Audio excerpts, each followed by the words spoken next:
Halo Sobat Investor, kembali lagi berjumpa di program The Editorial yang akan membahas tajuk utama pemberitaan yang tersaji di idxchannel.com dan IDX Channel TV bersama saya, Im Faisal, Redaktur Pelaksana idxchannel.com.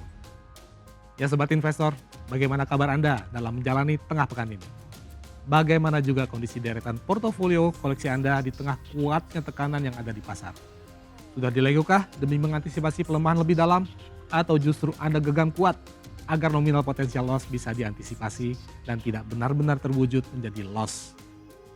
Ya, sebagaimana kita ketahui bersama, kuatnya tekanan dari berbagai arah telah mengepung indeks harga saham gabungan atau IHSG sehingga membuatnya seolah tak ada pilihan lain selain pasrah terendam di zona merah. Alih-alih melandai, laju pelemahan indeks justru makin tak terbendung sehingga membuatnya semakin dekat dengan area support pentingnya di level 6 ribuan. Sekaligus semakin menjauh dari level psikologis 7 ribuan. Bahkan bila dibandingkan dengan posisinya di awal tahun, posisi IHSG saat ini terhitung telah minus sampai 27,61%. Atau jika tolok ukur yang dipakai adalah posisi tertinggi IHSG di sepanjang 2026 ini yang terjadi pada 20 Januari 2026, di mana indeks sempat berada di level 9.134,7, maka porsi pelemahan yang terjadi bahkan mencapai 30,67%. Yang menarik, peta kuatnya tekanan yang menghujam pasar modal domestik terpantau mulai berubah cukup signifikan.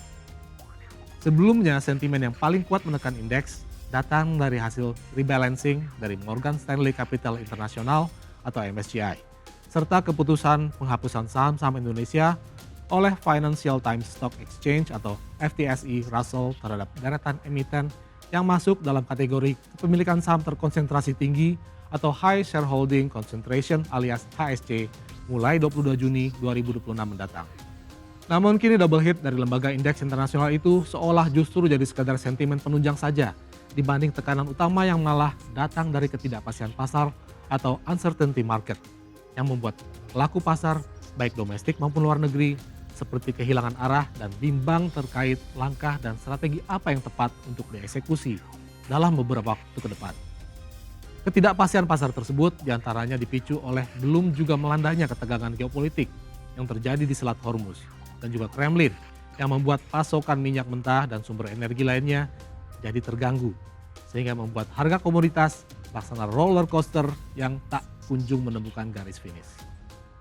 Juga soal sentimen yang tak kalah penting terkait tren pelemahan nilai tukar rupiah terhadap dolar Amerika Serikat yang terus merosot hingga mencapai titik terendahnya di level 17.700-an rupiah per dolar AS pada 19 Mei 2026. Titik terendah ini bahkan menjadi catatan rekor terbaru, melebihi rekor titik terendah sebelumnya yang terbentuk saat krisis moneter melanda pada 1998 silam, di mana saat itu posisi rupiah terkulai lemah di level 16.800 per dolar AS, yakni pada 17 Juni 1998.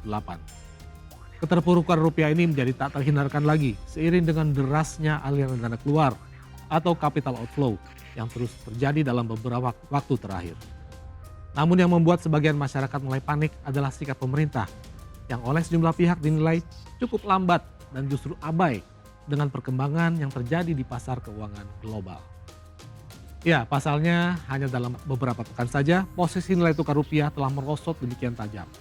Hingga kini terus terendam di posisi 17.700-an. Sedangkan sementara itu pada saat yang sama, dalam pandangan masyarakat belum ada tindakan khusus yang diambil dan dilakukan oleh pemerintah, baik melalui Kementerian Keuangan maupun Bank Indonesia yang diarahkan untuk memutus atau setidaknya mengurangi tajamnya tren pelemahan yang telah terjadi.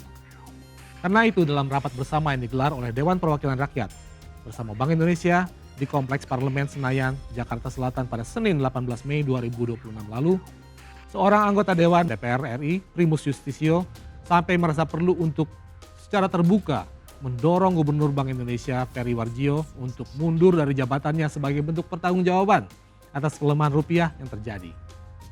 Dalam kesempatan tersebut, Primus menilai bahwa kondisi perekonomian nasional tengah dalam situasi yang tidak biasa.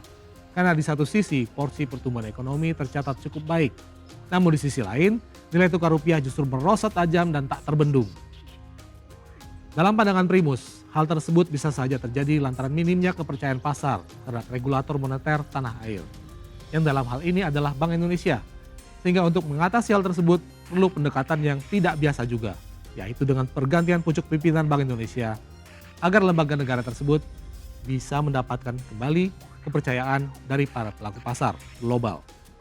Di lain pihak, yang juga menarik dan sebenarnya layak untuk dicermati adalah fakta bahwa pemerintah pada dasarnya telah memiliki mekanisme penyelamatan nilai tukar rupiah dalam skema berupa penerbitan obligasi darurat atau Bond Stabilization Fund alias BSF yang notabene merupakan produk dari Komite Stabilitas Sistem Keuangan KSSK yang notabene merupakan komite lintas sektoral yang memang bertugas untuk mencegah dan menangani krisis sistem keuangan guna menjaga ketahanan perekonomian nasional.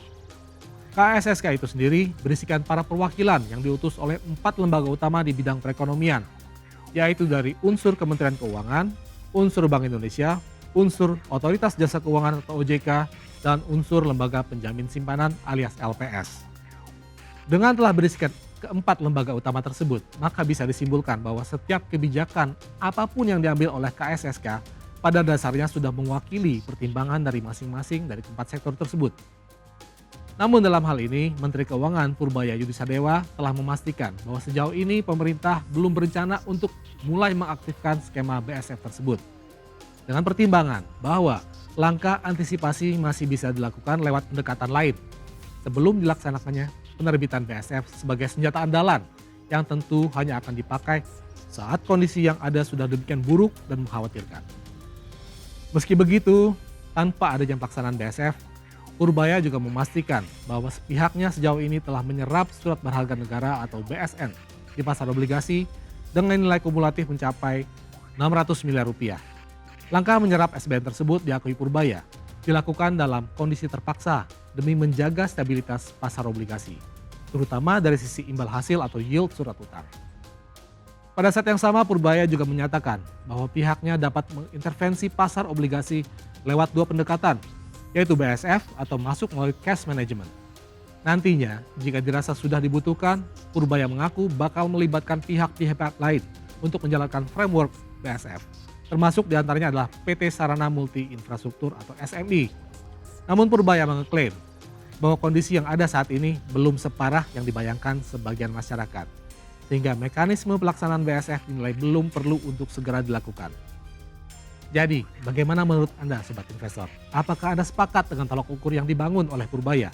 Bahwa dengan kondisi saat ini memang belum terlalu parah sehingga opsi pemakaian mekanisme BSF belum diperlukan?